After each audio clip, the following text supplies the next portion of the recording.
Bismillahirrahmanirrahim. Allahumma sholli wa sallim wa barik ala sayyidina Muhammadin wa ala alihi wa sahbihi asma'in, amma ba'du. Yang sangat kita hormati bersama Direktur RSUD Rembang, Bapak Dr. Agus. Tadi juga beberapa dokter spesialis, karyawan dan semuanya. Sebelumnya saya juga mengucapkan terima kasih atas pelayanan ibu kami. Beliau gerak di sini sampai 22 hari, bulan Syakban, sampai wafat juga di sini. Dan kami sebagai keluarga sangat terima kasih atas semua pelayanan dan pengabdian tenaga medis di sini. Sebetulnya RSUD itu sudah sopan lah, datang ke kita mintanya ngaji virtual. Gara-gara sopan tuh saya kok jadi ingin sopan juga. Akhirnya saya yang datang ke sini. Biasanya yang lembaga-lembaga besar itu agak-agak enggak sopan itu, ngatur-ngatur orang. Ini kok baik gitu. Padahal BPK ngajinya di saya, lembaga negara. Kemenku pernah ngaji di saya virtual. Tapi RSUD kok kayak kasihan, jadi saya terus iya, jadi hakul jar kira-kira itu karena tetangga itu. Tapi niat saya ya tidak baik-baik banget, sambil jalan-jalan kok dekat. Jadi, tapi begini ya, saya akan cerita versi kiai ya. Kalau versi medis Anda lebih tahu. Kalau versi kiai itu kematian itu dianggap hal yang sebetulnya ada versi kiai ya. Semua orang tahu lah pasti mati itu. Cuma inginnya mati itu kan macam-macam. Inginnya ya setelah kaya, terus setelah mapan, terus menangi anaknya mapan, cucunya mapan gitu. Terus itu pun sebetulnya ada siap mati juga, tapi ya tetap mati gitu. Jadi saya punya cerita, saya akan cerita yang lucu-lucu ya supaya enggak tegang ya menghadapi kematian. Dulu itu kroni itu ya sudah ada. Jadi Nabi itu ya punya kroni, tidak hanya pejabat. Nabi itu punya kroni. Nabi Sulaiman itu bisa terbang gitu. Ya mulai dulu manfaatkan angin, jadi angin itu mulai dulu memang luar biasa dimanfaatkan. Orang sekarang mulai tenaga angin, pakai rem angin, mulai dulu angin itu luar biasa. Nah itu teman dekatnya Nabi Sulaiman tuh ya agak sopan tuh bilang gini, itu Pak Nabi itu kalau nanti ada malaikat Israel saya pinjam anginnya supaya tidak bisa ngejar saya katanya. Jadi mulai dulu tidak hanya pejabat, Nabi pun ya punya teman yang agak-agak gimana itu. Suatu saat malaikat Israel disuruh nyabut orang, misalnya namanya siapalah. Nanti saya sebut ada yang tepaan sama nanti tersinggung, ya semuanya siapa gitu. Yang jelas namanya ada Agus tidak Bambang karena bahasa Arab itu. Itu orang ini cabut di India. Nabi Sulaiman kira-kira ya di Palestina kira-kira itu. Si orang ini ternyata di dekat Nabi Sulaiman. Nah karena Nabi itu kan orang hebat lah, sehingga malaikat ya kadang silaturahim ke para nabi. Israel sendiri ya kadang-kadang silaturahim ke para nabi. Silaturahim yang paling enggak disukai ya silaturahimnya malaikat Israel. Datang ke Nabi Sulaiman, sebenarnya niatnya silaturahim. Ternyata ketemu orang itu, kaget malaikatnya. Waduh ini gimana ini? Kok saya disuruh nyabut di India, kok orangnya di Palestina? Nabi Sulaiman kira-kira di kawasan Palestina, di wilayah yang katanya Israel itu. Karena Palestina kita tahu kan, menurut pemerintahan Israel itu wilayah Israel, menurut Palestina pemerintahan apa? Palestina. Tapi Indonesia alhamdulillah sampai sekarang itu enggak mau atau tidak punya hubungan diplomatik dengan apa?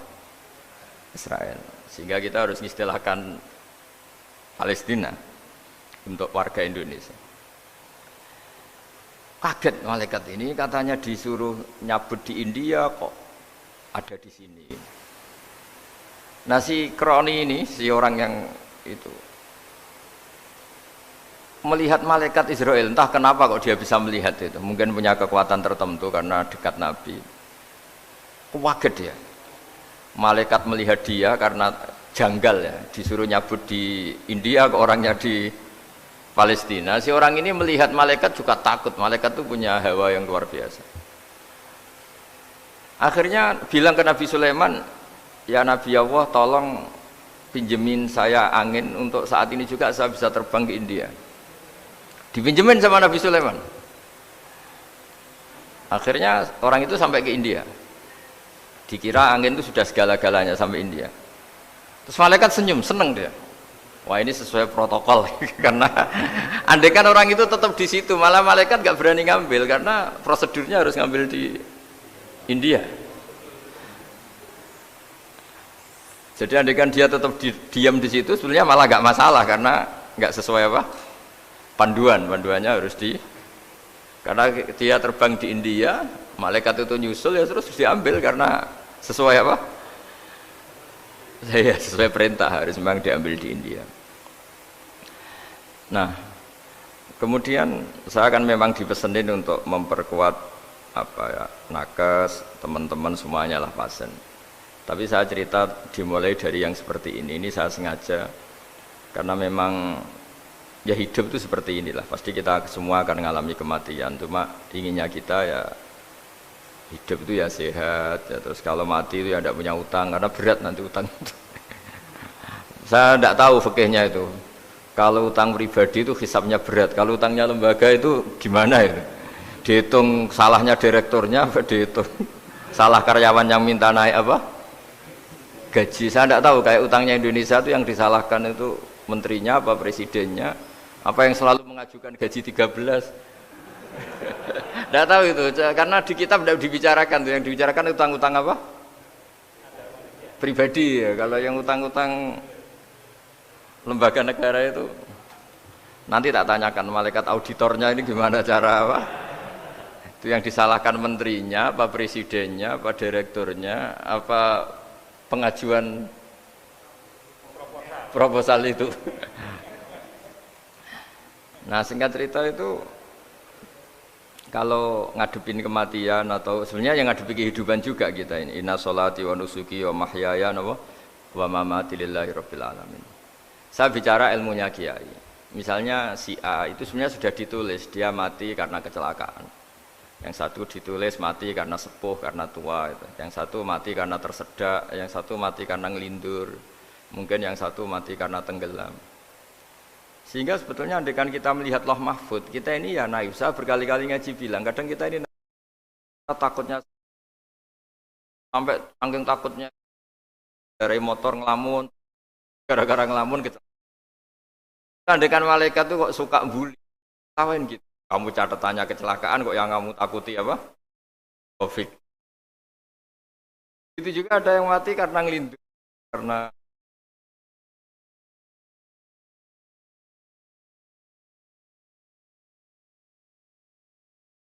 takut kan, takut Pak. Kalau kita mukmin sejati yang kita takutkan keadaan mati. Karena kalau mati itu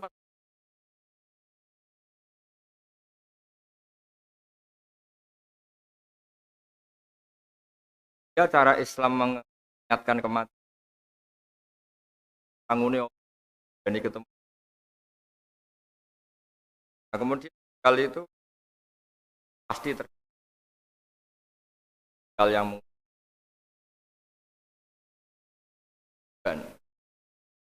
punya sejarah.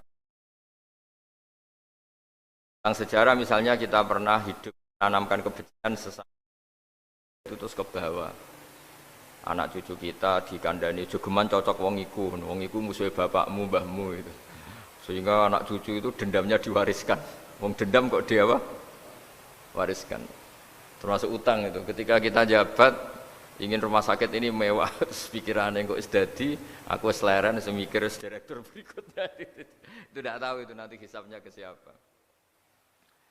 Saya ulang lagi ya. Maka dalam satu ayat dikatakan laqad kunta fi ghaflatin min hadza fakashafna anka ghita'aka fabasarukal yauma hadid. Manusia ketika di dunia itu dianggap tidur. Tidur itu dengan tanda kutip itu bodoh. Bodoh itu tidak tahu. Fakashafna anka ghita'aka. Nanti setelah kamu mati itu pinter. Tapi ketika Anda pinter sudah meninggal, sudah tidak bisa memperbaiki kesalahan-kesalahan kita. Nah, kenapa kita dikatakan sekarang ini tidur? Karena kita ini sering menyaksikan sesuatu yang sebetulnya tidak ada hubungannya dengan kita. Tidak ada hubungannya dengan kebutuhan kita. Misalnya kita ngelamun, berkhayal, ingin hidup kaya raya, sejahtera, jabat, orang lain anak buah semua. Ternyata itu enggak penting ketika kita di akhirat. Yang penting adalah Anda meninggal dalam keadaan menghamba kepada Allah Subhanahu wa Ta'ala. Saya berkali-kali ngaji, kalau saya berkali-kali bilang, andai kan hati kita nanti direkam Allah, nanti di akhirat sudah direkam, orientasi kita direkam nanti. Pak Agus misalnya ingin punya mobil, punya rumah mewah, punya apa, terus orientasinya gitu. Di depan Tuhan yang menyuruh kita, mensyariatkan kita, inginnya itu ya jadi hamba Allah terbaik, jadi kekasihnya Allah, jadi hamba yang bersujud, dari hamba yang bersedekah.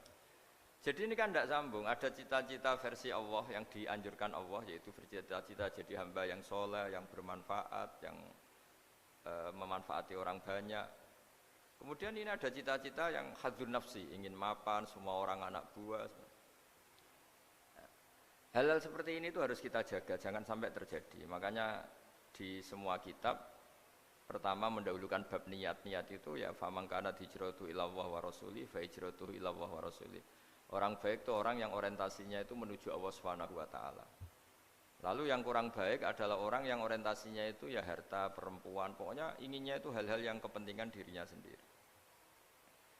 Nah lalu kenapa kita kadang tidak tahu?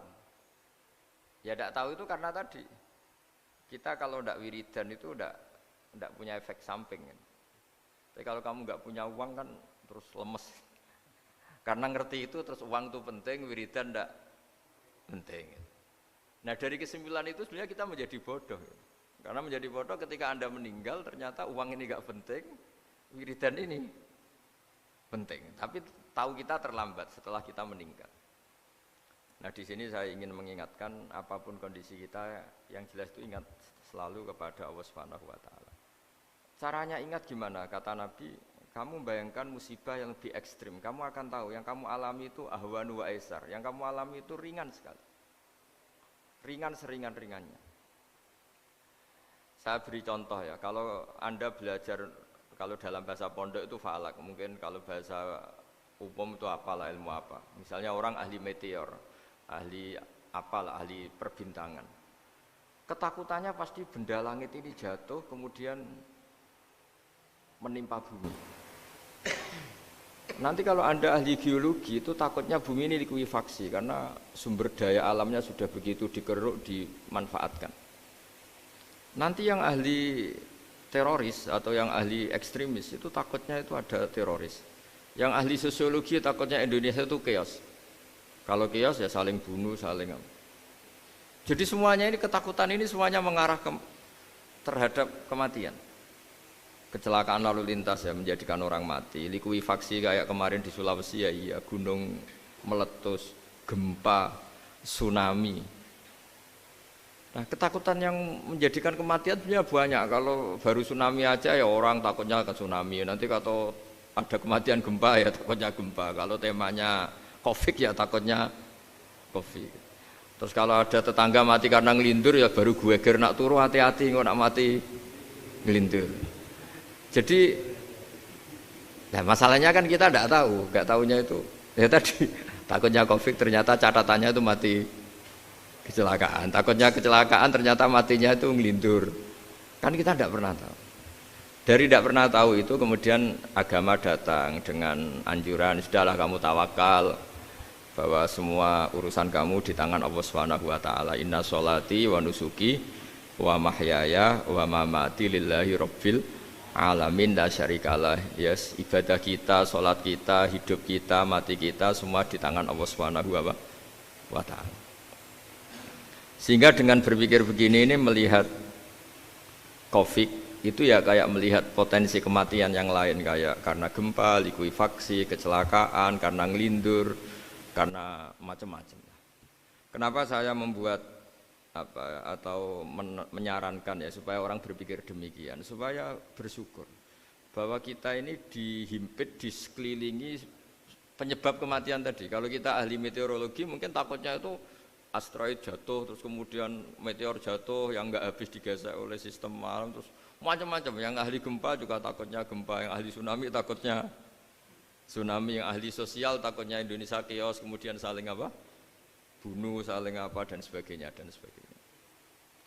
Nah, dengan keadaan seperti ini kita ini baik sekali. Bukan sekedar baik sekali. Kita tidak mengalami chaos sosial, kita tidak mengalami likuifaksi, kita tidak mengalami benturan benda langit di bumi kita. Karena itu sekali terjadi, bukan 1-2 lagi, tapi habis seluruh Indonesia, mungkin seluruh dunia. Nah, di sini cara Allah membuat kita selalu bersyukur bahwa hal-hal itu tidak terjadi. Jadi ada sebuah ayat yang Allah selalu mengingatkan, a'amintum man fis sama ayyakhsifa bikumul ardo fa idza hiya tamur. Kamu boleh sekali-kali berpikir, bumi ini justru potensinya itu likuifaksi, potensinya itu hancur karena di bawah itu ada magma, ada apa minyak, ada macam-macam. Ini kan di bawah ini kan ngerongkong cara Jawa itu karena diambilin terus. Piro-piro diambil yaene ya ono masih bisa dipakai. Belum sistem bumi sendiri, wafil arti kita mutajawirat, bumi sendiri itu berupa lempengan-lempengan. Setiap saat itu potensinya geser, sekali geser ya jadi gempa itu.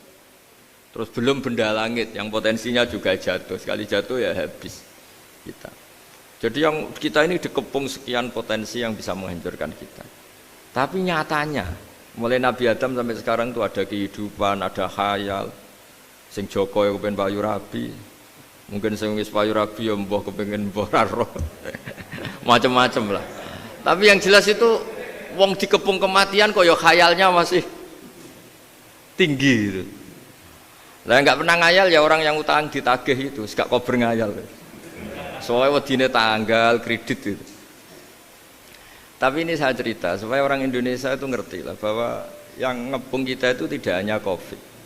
Banyak. Makanya orang Arab itu kalau ngendikan itu wa man lam yamut bisayfi mata bi ghairihi ta'addadatil asbab wal maut wahidu. Karena orang Arab itu kan dulu Arab sebelum Islam itu kan satu kabilah nyerang kabilah yang lain itu.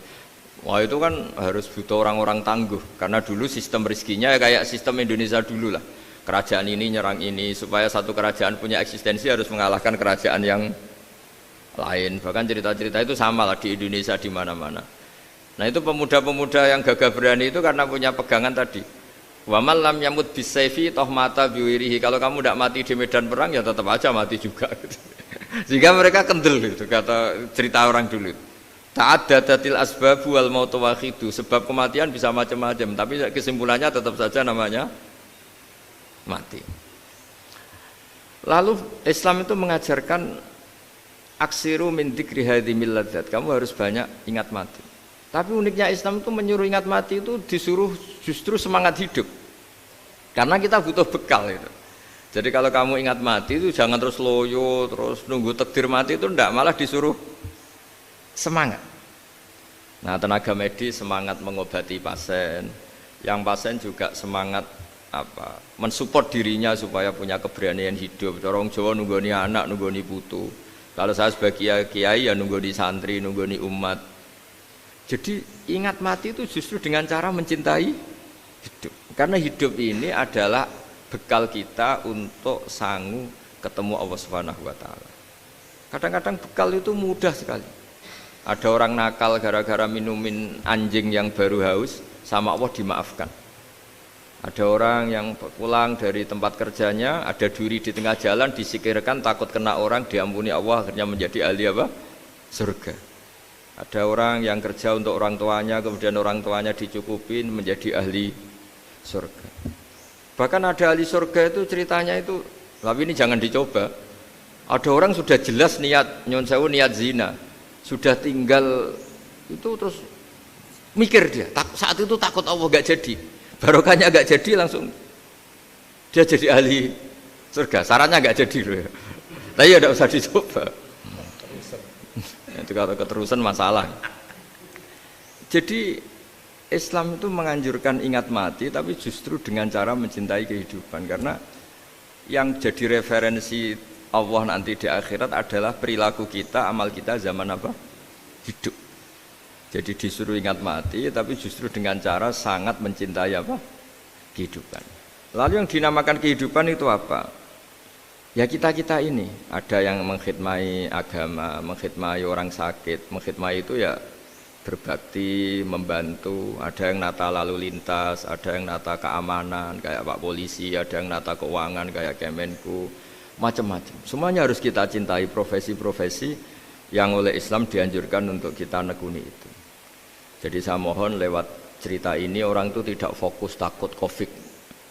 Kasihan Covid kan jadi tersangka pembunuh sini.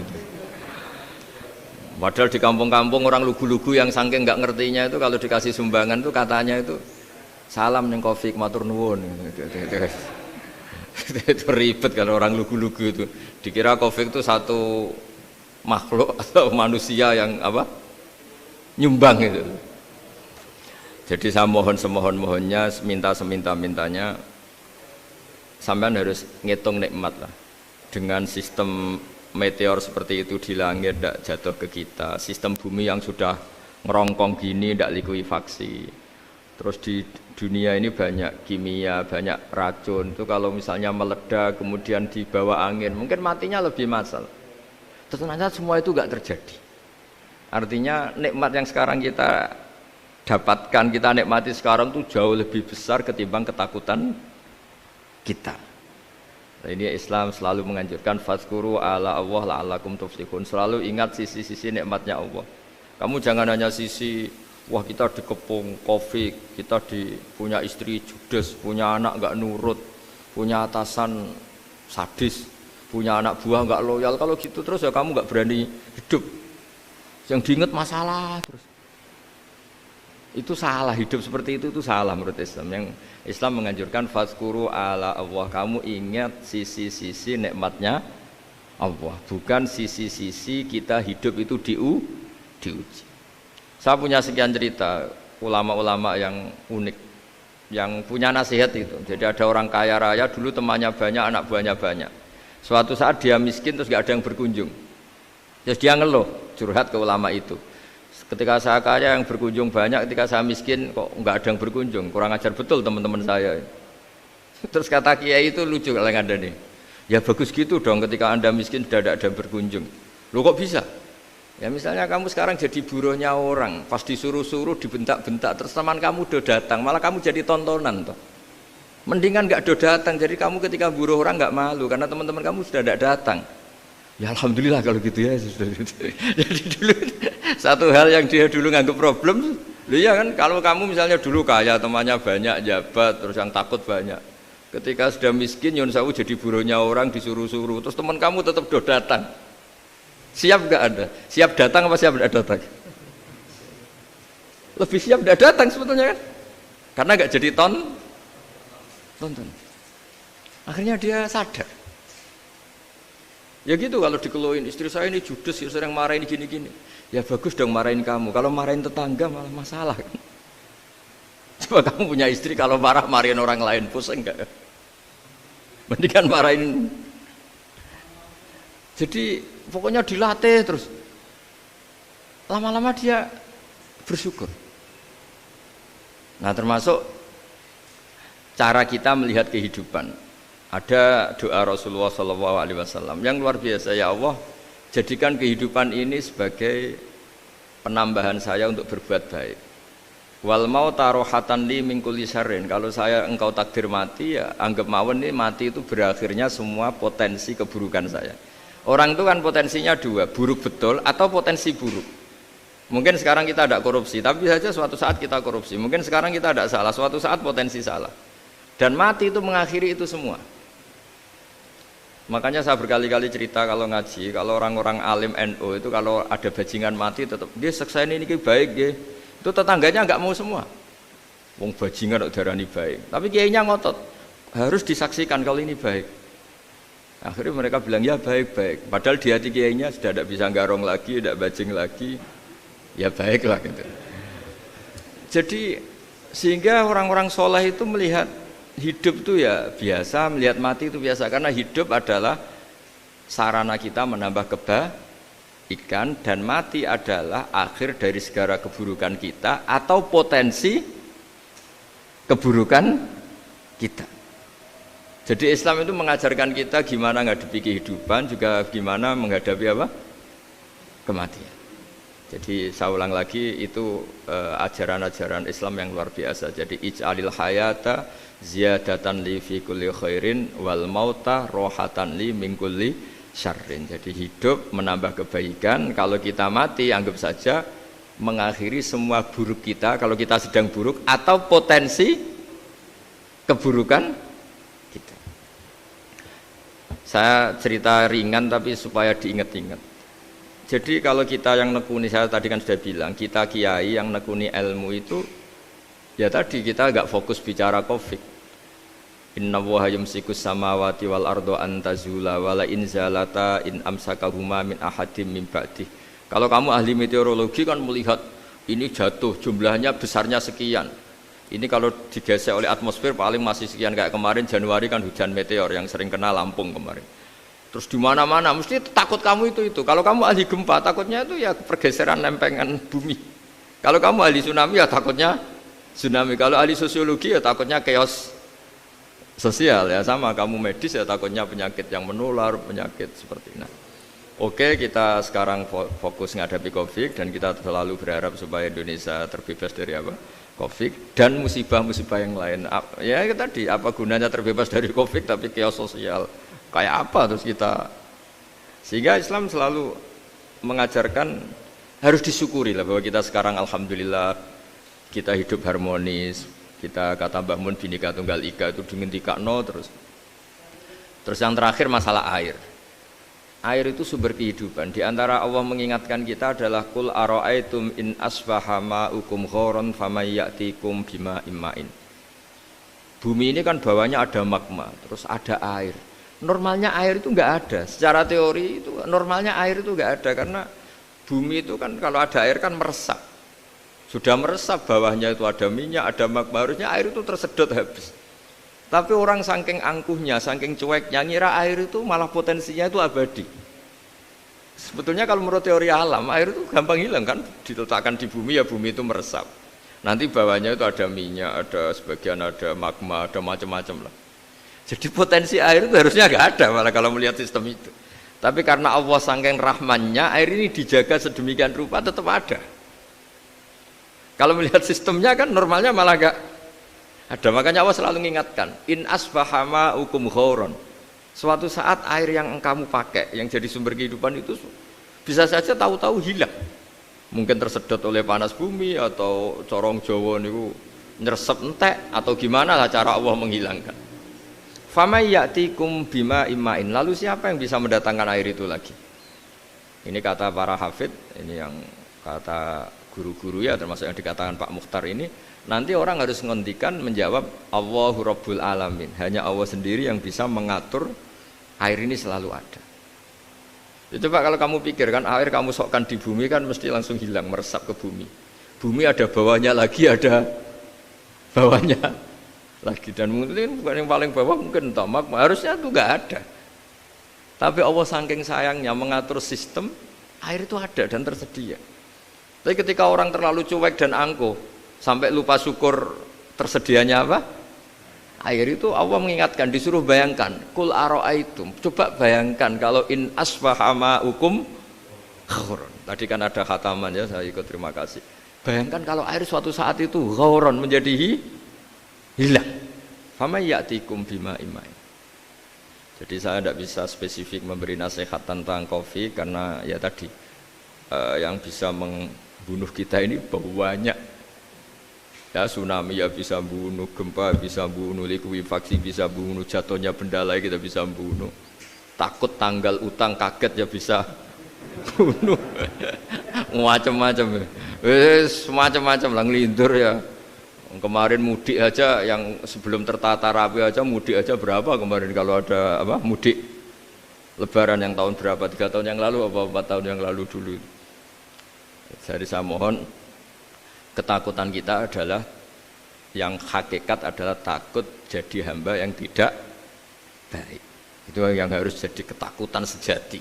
Takut kita di mata Allah tidak jadi hamba yang baik sehingga kita jauh dari Allah Subhanahu wa ta'ala. Karena cita-cita terbesar kita dan cita-cita terbaik kita adalah jadi hamba yang diridhoi Allah Subhanahu wa ta'ala. Sebaliknya ketakutan kita sejati adalah takut su'ul khotimah, takut jadi hamba yang tidak baik. Kita inginnya adalah assalamu alaina wa ala ibadillahis sholihin. Yang berhak mendapat keselamatan dunia akhirat adalah orang-orang atau hamba-hamba yang soleh.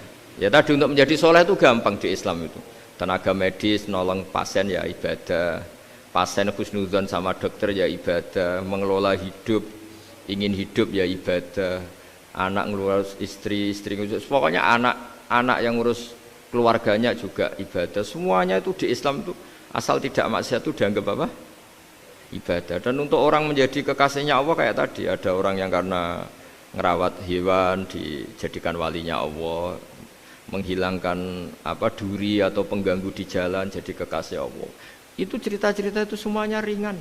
Bahkan tadi ada yang cerita sekedar ingin maksiat dan tidak jadi.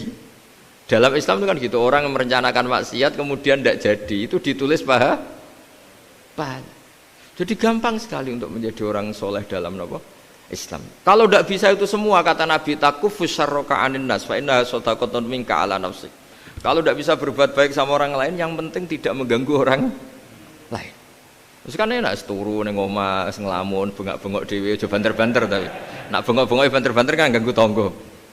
Itu asal tidak ganggu orang lain, takufus syarroka anin nas. Kamu jangan sampai efek buruk kamu berakibat pada orang lain. Itu juga fa innaha shadaqatun minka ala nafsik. Itu ya bagian dari sedekah kamu. Taruh saja misalnya kalau secara ilmu medis, misalnya kita ini kok dinyatakan positif COVID, secara ilmu medis nggak boleh ketemu orang lain, terus kamu diisolasi. Kamu niatin ketika diisolasi itu tidak menularkan bahaya kepada orang lain. Itu juga ibadah. Jadi ibadah itu gampang sekali, mudah sekali.